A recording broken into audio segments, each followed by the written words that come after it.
Sasa ni wakati wa kusikia hadithi zetu, kwa sababu tunasema hadithi zetu fahari yetu. Tunataka kusikia yaliyotokea baada ya Beijing, vitu gani vimepatikana tulivyorudi nyumbani. Tumeshaanza kupata vionjo vya SOSPA na yaliyotokea SOSPA. Sasa harakati zilirudi nyumbani, tukaleta Beijing nyumbani, vuguvugu likaendelea. Wapo ambao wamepangwa wa kutusaidia kutuletea hizo story tuzisikie kuanzia wakati ule mpaka kwenye kizazi hiki. Sasa nianze na dada Helen Kijobisimba.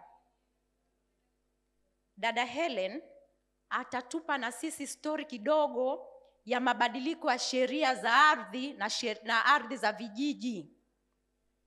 Kwa wakati ule sheria ile haikuwa rahisi kupitishwa, hasa kwa wanaharakati na watu ambao walikuwa na mapenzi kabisa na mabadiliko ya sheria ya ardhi.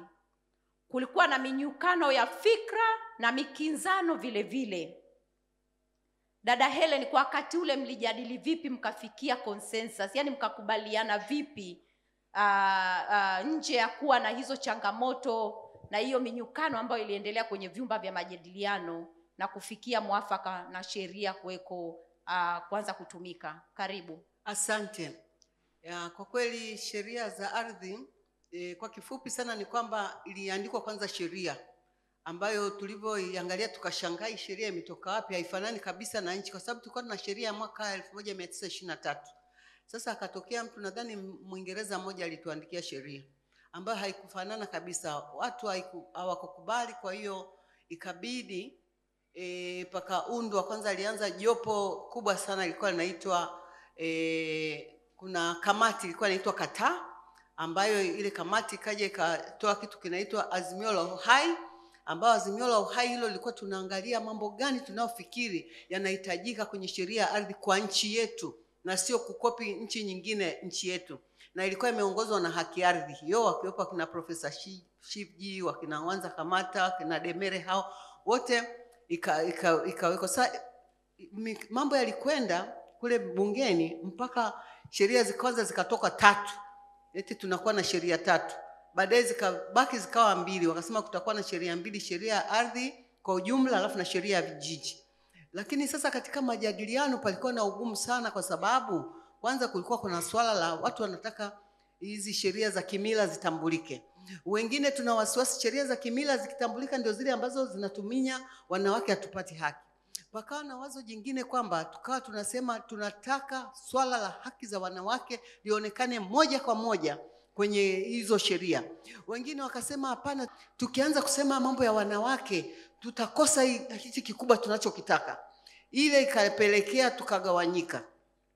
Wote tuko kwenye uhai, lakini mwisho ikaundwa kitu kilichoitwa Gender Land Task Force.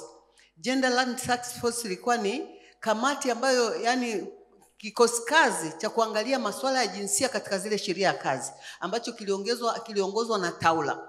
Ile uhai iliendelea ikawa inapambana na sisi wengine tuko kote kwenye uhai, tuko na huku kwa Gender Land Task Force, ambapo kule tulikuwa tunataka kuhakikisha swala la haki za wanawake linawekwa kweupe lionekane. Sio mambo ya kusema ukiona me ujue na ke yuko, hapana. Tunataka kuona me na ke. Na bahati nzuri ikakubalika ukiangalia kwenye hizo sheria tukapata sheria 2. Sheria namba 4 ya mwaka 1999, sheria ya ardhi, na sheria ya ardhi ya vijiji ya mwaka 1999. Ukiangalia ibara ya 3 ya sheria zote 2 inaeleza kabisa kwamba haki ya kupata, kumiliki, kutumia ardhi itakuwa sawa kwa mwanamume kwa mwanamke kama ilivyo kwa wanaume. Iko kabisa imeandikwa hapa, wanasema express, yani iko wazi kweupe. Na hiyo sasa hayo matokeo hayakutokea tu, palikuwa na michuano mingi. Napenda pia kumkumbuka mama yetu, Mama Tabitha Siwale, ambaye sasa hivi ametangulia mbele za haki. Jamani, na yeye alisimama sana huko bungeni sana akitetea masuala hayo ya haki ya ardhi za wanawake. Na wamama wengi sana, yani siwezi kuwataja wengi, yani wote waliokuwa wanaenda bungeni, tunarudi tunapeana mrejesho na kwenda wakina mama Rubangira, wakina mama Rose, Mary Rusimbi hawa. Yani ni kazi zilikuwa sio ndogo. Mnarushiana leo hivi, leteni hiki, mnapeleka hivi mpaka ikaweza kutokea. Kwa hiyo tukapata hizo sheria mbili ambazo kwa kweli sasa hivi tulisema ni sheria nzuri, ingawaje wakati mwingine zikaanza kuleta shida kwenye mambo hasa ya mikopo na nini, lakini kama mnavyojua sasa hivi mtu akitaka kukopa kuweka ardhi yake rehani, ni lazima kama ameoa ama ameolewa mwenza wake aweke saini, kwa sababu unaweza kukuta ardhi imechukuliwa wewe huna habari. Yote hayo ni matokeo ya hizo sheria ambazo kwa kweli zilipiganiwa sana, na ni mambo ambayo katika tukiwa tunaongelea mambo ya haki za wanawake, ni mambo ambayo yalikuwa hayako wazi. Watu wanafikiri kama umeolewa wewe shida yako nini, lakini unaweza kuwa umeolewa lakini una haki kwenye ardhi ambayo usipopewa inakuwa shida. Na ardhi ya vijiji pia, ardhi ya vijiji tumekuwa, baada ya hapo tukaanza kutoa elimu ya hizo ardhi. Ardhi ya vijiji walikuwa, ukiwa binti hauwezi kupata ardhi, ukiwa mke wa mtu huwezi kupata ardhi, lakini sheria inasema kila mtu mradi amefikia umri wa miaka 18 anaweza kupata ardhi. Kwa hiyo ilibidi kwenda kutoa elimu huko vijijini, lakini hata vile vyombo vya maamuzi tukahakikisha kwamba chombo cha kuna baraza la ardhi la kijiji pawepo na wanaume na wanawake, wasipungue wanawake 3 kwenye hilo, na chombo kingine cha pili hivyo hivyo cha maamuzi wasipungue wanawake, yani katika watu 7 lazima 3 angalau wawe wanawake. Vyote hivyo vimesaidia kuhakikisha sauti ya wanawake pia iko katika vyombo hivyo vya maamuzi. Asante sana dada Helen. Nije kwako dada Christina Mwanukuzi. Kama binti mdogo kabisa wakati ule, safari yako ya kwenda Beijing ilikuwaje, hasa ukichukulia muktadha wa sasa? Vijana wanataka kualikwa, hawajialiki kwenye meza za maamuzi na uongozi, alafu wanabakia nyuma wakisema sisi hatukuambiwa. Wewe safari ile ilikuwa na maana gani kwako, na hasa tukiongelea kwa muktadha wa vijana wa sasa? Karibu sana. Mimi nafikiri I was destined to be, yani wanasema Mungu huwa anaona hata kabla vijatokea. Ndio nilikuwa miaka 2 toka nimemaliza chuo kikuu, lakini labda Beijing 95 ilianza kabla, ile vuguvugu 93 mwishoni 94 ikatokea. Nilikuwa na volunteer kwenye shirika moja, na siku hizi hakuna moto wa kuvolunteer, kujitolea. Yani unajitolea, ukimuita mtu kufanya kazi anakuuliza atalipwa nini. Namshukuru mama yangu alikuwa mjane, lakini alikuwa ananipa nauli, na mimi tulikuwa wengi sana 7, lakini alikuwa ananipa nauli ya kujitolea. Kwa hiyo nilijitolea, na shirika lililonipa nafasi ya kushiriki kwenye niziite harakati, na mimi wanajitangaza mimi ni mwanaharakati, ingawa neno sasa hivi linasemwa vibaya, lakini mimi ni mwanaharakati. Kwa hiyo shirika lilikuwa linaitwa WUS. Mama Catherine ameondoka, mpaka leo ananiita WUS. Nilikuwa na represent hilo shirika. Lilikuwa linashughulika na haki za binadamu na kuwasaidia wakimbizi wa South Africa na Namibia kuingia kwenye vyuo vyetu. Kwa hiyo ilivyokuja mashirika yasiyo ya kiserikali yanakaribishwa kwenda kuzungumzia kujiandaa na mkutano wa Beijing, bosi wangu akaona mkutano wa wanawake, kwa hiyo akasema wewe utaenda. Kwa hiyo ndio ilikuwa mwanzo, nilikuwa najitolea. Na nikienda kwenye mkutano unasikia wengine wanazungumza vitu huvielewi. Sijui kama nani kati yenu hapa mlio vijana naweza kuwa mnasikia vitu huelewi. Kwa hiyo nilikuwa nakaa sielewi, lakini wakizungumza nikisikia wanawake wengine wanazungumza sijui wanawake wa vijijini, sijui vitu sivielewi, lakini nakaa. Amesema dada Usu hapa, unaandika, lakini unachoandika hukielewa, utakuja kukielewa baadaye. Nikiwaangalia hapa wale wamama mliowaita na mimi wakati huo nilikuwa naona wakubwa, na wao wananiona mtoto mpaka leo. Wasichana wenzangu niliosoma nao walikuwa wanashangaa. Na nafikiri nilishawahi kulisema hili mahali. Nilikutana na mwalimu wangu wa chuo kikuu mwanaume, alinishangaa. Tunatoka kwenye semina zile za kanda hizo ndo harakati zile za mwanzo za nchini. Tulikuwa tunaenda sijui take Sabasaba, Arusha, yani kila mahali, ili wanawake wote waweze kushiriki. Tunatoka kwenye mkutano kama huu, ananiona na wanawake wengi, na wakati huo Ashakum si matusi. Ukisimama kugombea haki unaonekana we mkorofi. Kama umeolewa umeachika, kama hujaachika uelewani na mumeo, kama ni mtoto mtukutu, yani vyote hivi. Kwa hiyo mwalimu wangu ananiona niko na hao wanawake wote, alistuka akaniuliza unafanya nini? Nikamwambia niko very excited, naeleza kuhusu harakati za wanawake. Sasa niambie wasichana, nyie sasa hivi Beijing imeleta kuchanganua wanawake. Wanawake hawako homogeneous. Tuko wanawake vijana wa kijijini, mnasikia zote hizo. Lakini wakati ule ilikuwa ni wanawake. Yaani wanawake wote mmefanana. Lakini sasa hivi wasichana mna nafasi. Mna nafasi kama kundi la wasichana. Wakati huo hatukuwa na nafasi ya wasichana vijana kujumuika na kujadili mambo yetu. Kwa hiyo mkiingia mnaingia kama wanawake wote. Mkikaa kule ndio yanachambuliwa. Kwa hiyo ukitoka hauna wenzio wa rika wa kujadili mambo yenu. Tunaingia kule ndio tunazungumza, lakini tuliendelea. Na sikuwa, kama nimewambia, nilikuwa kwenye shirika ambalo najitolea. Kwa hiyo hata wao hawakuwa na hela mimi za kunipa kuendelea. Na sikujua kama nitaenda Beijing, nitaenda Dakar, lakini chochote ambacho kilikuwa kinahitaji mtu kufanya, nakimbia kukifanya. Wakati tunafanya ile analysis, watu kutengeneza delegation kwanza ya Dakar. Nani ataenda? Nani wanaenda? Wako waliolipiwa na kazini kwao, wako waliopata donors. Mimi sijui, sikujihesabu kwa sababu sikuwa najua nitaenda. Sijui hizo funds zinapatikana vipi. Alinichukua dada mmoja. Akaniambia, "Wewe unaenda?" Nikasema, "Mimi sina." Akaniambia, "Twende nikupeleke." Akanipeleka kwa mwenyekiti, alikuwa ni mwenyekiti au secretary, mwenyekiti alikuwa na coordinate NGOs participation yetu.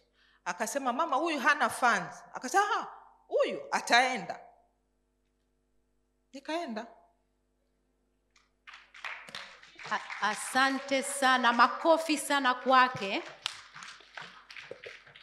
Nafikiri vijana tumesikia, angekaa nyumbani kule, akakaa mwenyewe nyuma, au wenye hizo tiketi zao wala wasingemuona, na hata angekuja kwenye mikutano akakaa kwenye kona, wala wasingeona sababu ya kumpa tiketi ya kwenda kujiunga na lile jopo ambalo lilikuwa linaenda kule Beijing. Hongera sana dada.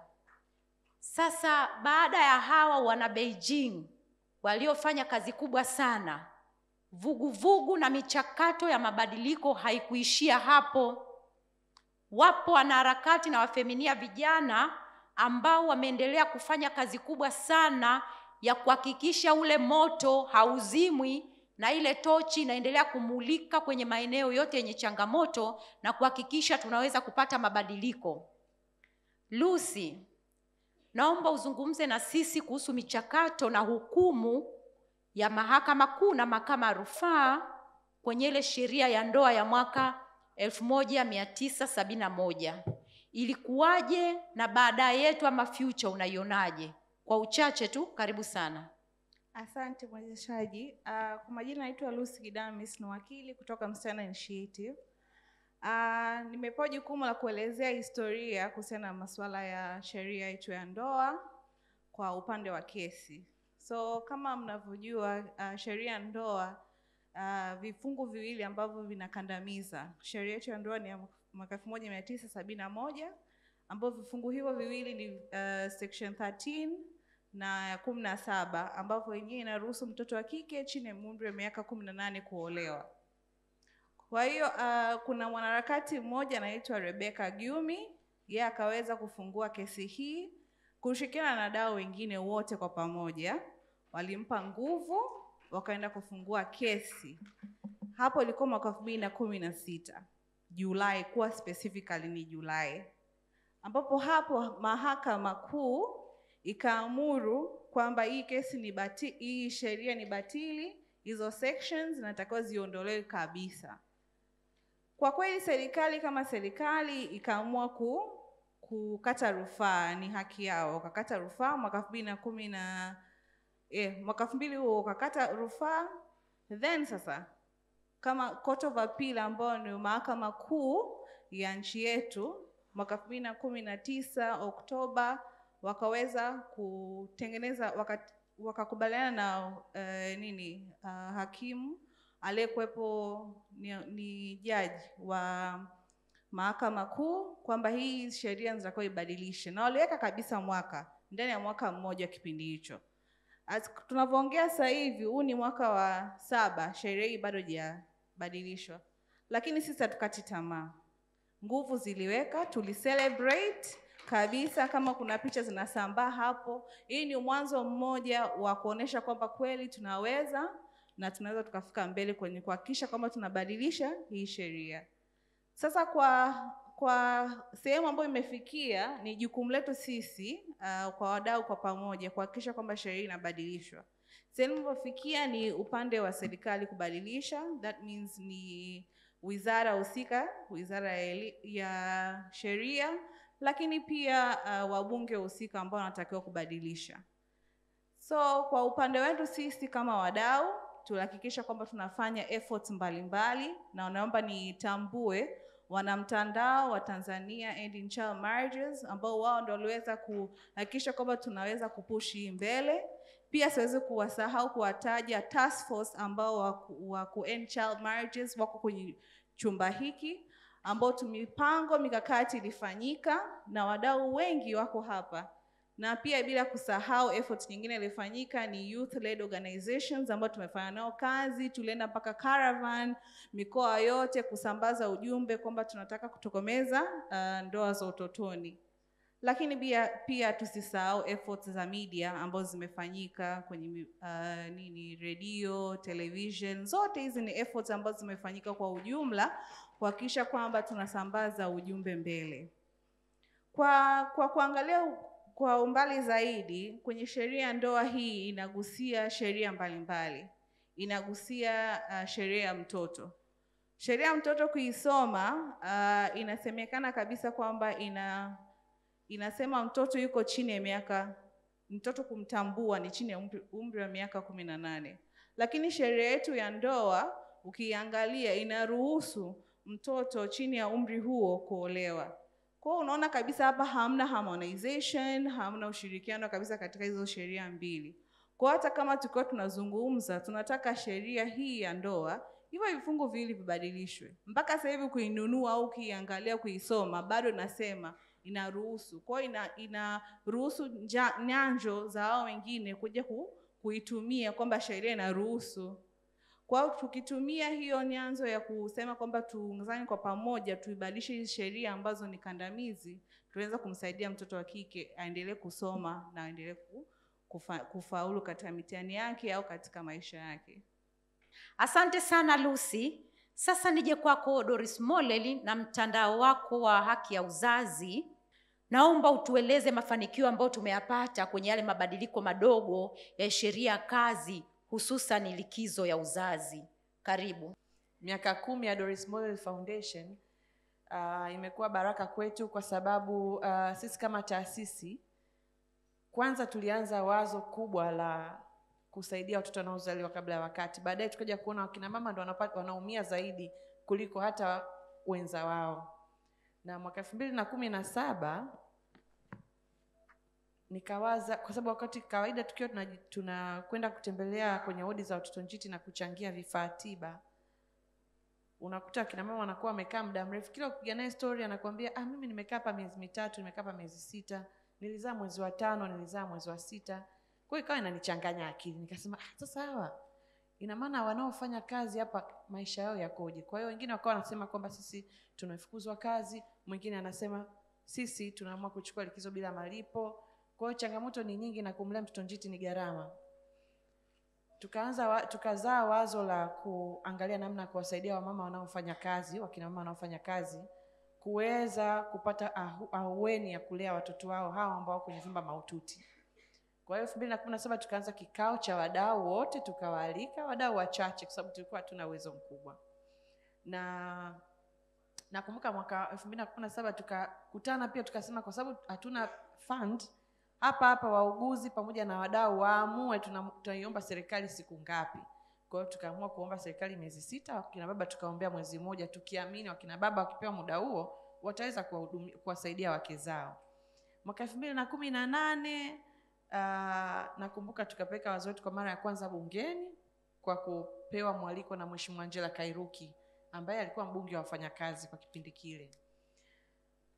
Mwaka 2019 mambo yakawa mengi ambayo yalikuwa hayasogei kwa sababu tunaweza kuona kwanza wabunge wakasema kina mama wameshaanza mambo yao, kuongezewa likizo maana yake nini? Wakitushafungulia hao watakuja tena wengine ni changamoto, watakuja wakina mama wote, sasa nchi itakuwa haina watu ambao wanafanya kazi, wakina mama ndio shida zao hizi.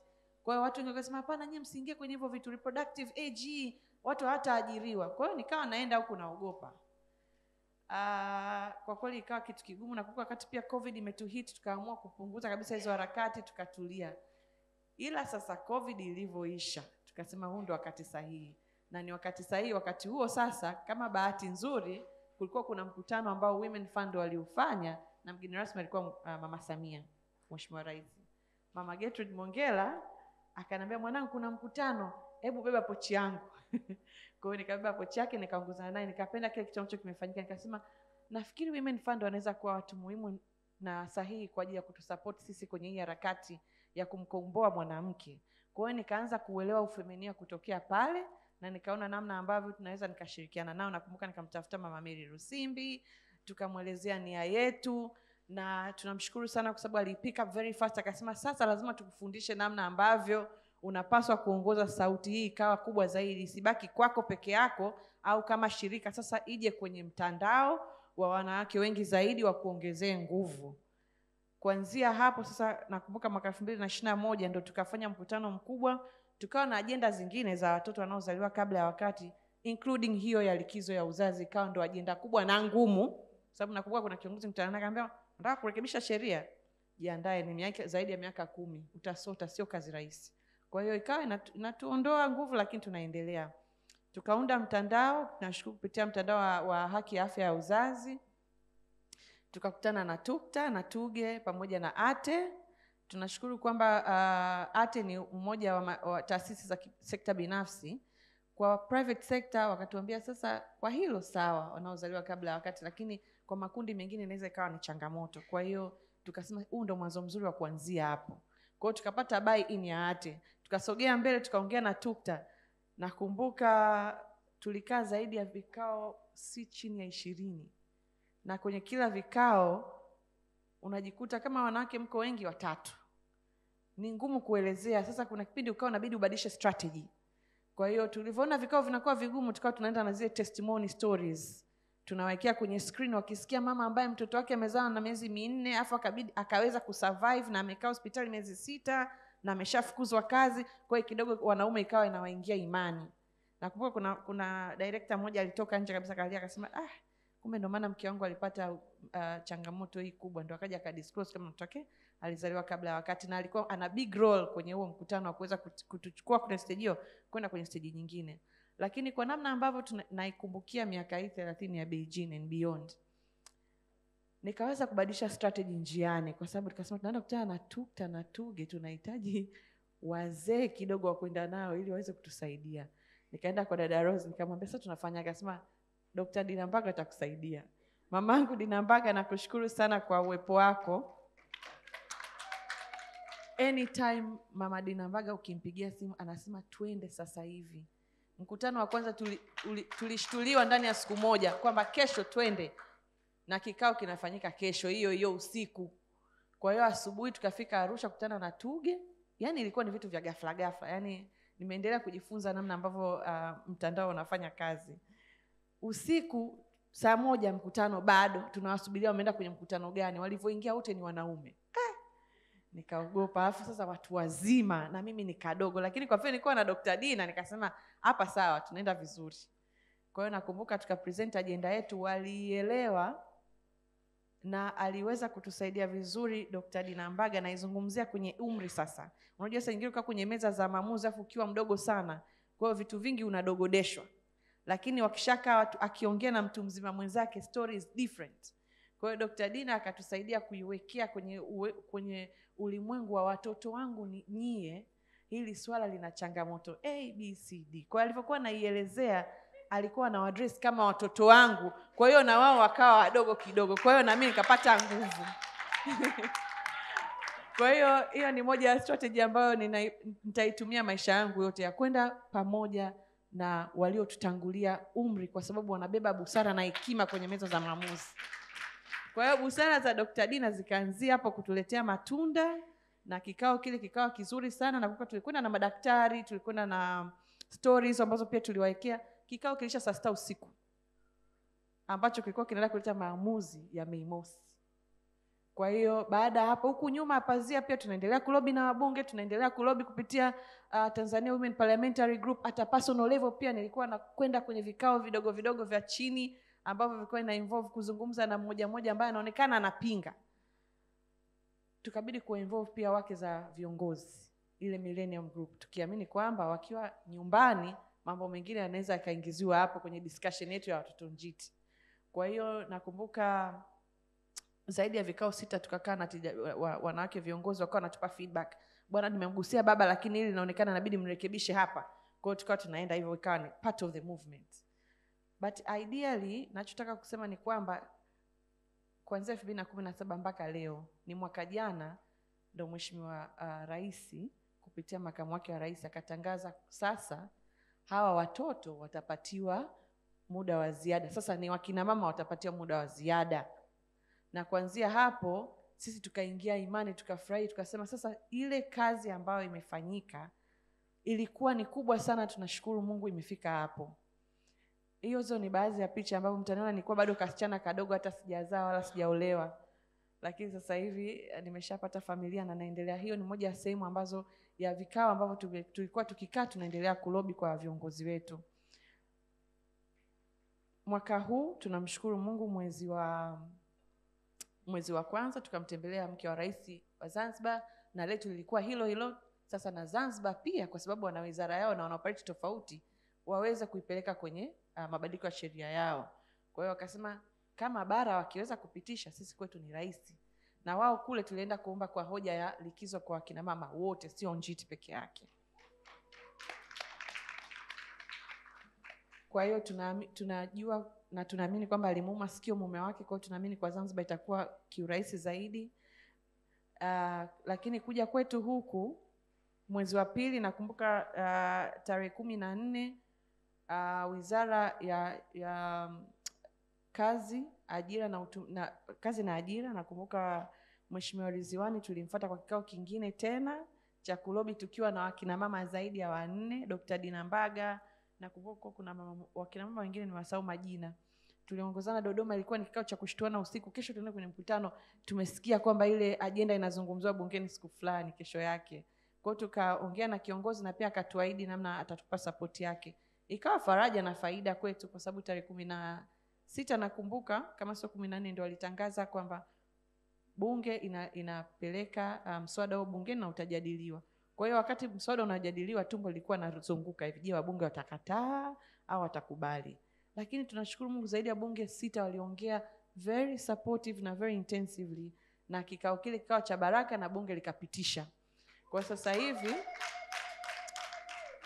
sheria hiyo inampa nafasi mama kuongezewa zaidi ya wiki 40. Maana yake ni hivi, kama mama amezaa kabla ya wakati mwezi wake wa 6, au tuseme tunaenda kwa wiki labda wiki yake 38, anatakiwa amalizie wiki yake zote ambazo anapaswa kumalizia akiwa pale ICU. Kwa kama ICU ukikaa miezi 6, ukitoka utaanza kuhesabia likizo yako kuanzia hapo. Kama ICU utakaa miezi 2, ukimaliza hiyo miezi 2 ndio likizo itaanza kuanzia hapo.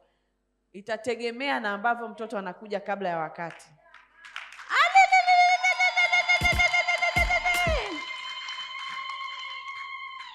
Kwa hiyo mafanikio haya yametoka kwenye mafanikio ambayo ilikuwa wazo la Doris Mollel Foundation, likatembea miaka 3 mbele, likaja likazaliwa tena upya likiwa na mtandao, na faida kubwa tunaanza kuiona sasa miaka 10 baadaye.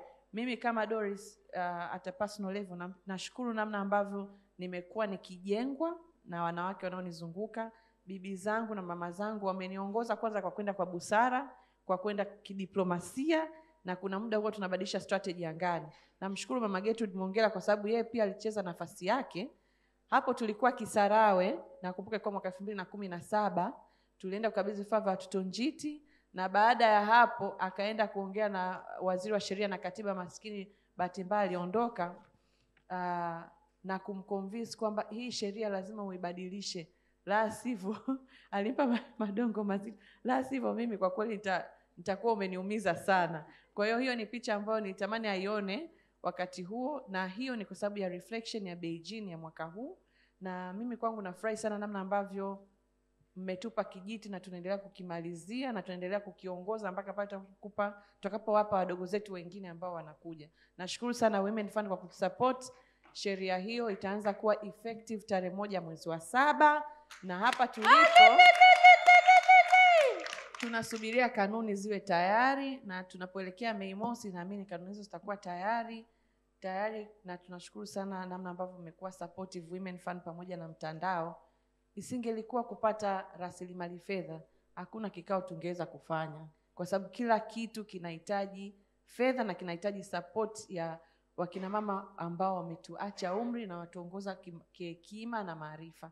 Kwa hiyo nawashukuru sana Women Fund kwa kutusaidia sana. Asante. Asante sana jamani. Mbona naona kama hilo likitu likubwa hivyo, mbona kama vile hatuna ile, yani sijui nisemeje, nashindwa kuelezea. Jamani, tupe mziki.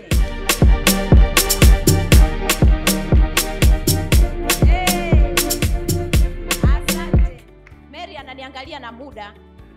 Muda umekwisha jamani, tulikuwa tuwe interactive lakini hatutaweza, ila kuna vikaratasi mezani. Kama una mawazo ya kwenda mbele tunaomba uyaandike, tutachukua baadaye. Nafikiri wale wanaofanya majumuisho watayasoma. Asanteni sana wanajopo.